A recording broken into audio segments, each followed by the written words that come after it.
Samantala, pumalo naman sa mahigit 80 milyong piso ang halaga ng pinsalang iniwan ng Bagyong Lando sa sektor naman ng agrikultura sa Bicol Region. Ang ulat, alamin natin mula sa aming kasamang si Grace Refama Simando ng Radyo ng Bayan Naga.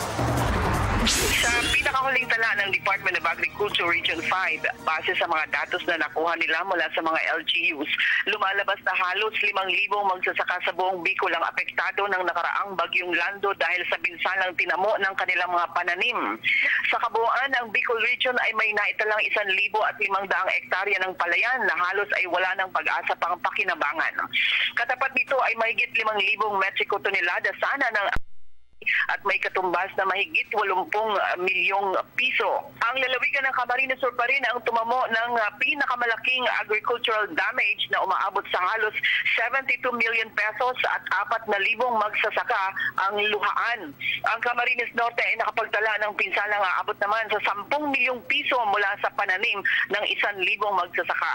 Samantala sa buong Camarines Sur, ang bayan ng Nabua ang tumamo ng malaking damage report sa halagang 31 million pesos at apektado ang mahigit 3,000 farmers. Karamihan kasi sa mga sakahan doon ay nalubog sa tubig dala ng malakas at mahabang ulan ng Bagyong Lando. Radyo ng Bayan Naga para sa Telebisyon ng Bayan, Grace Refama Simando.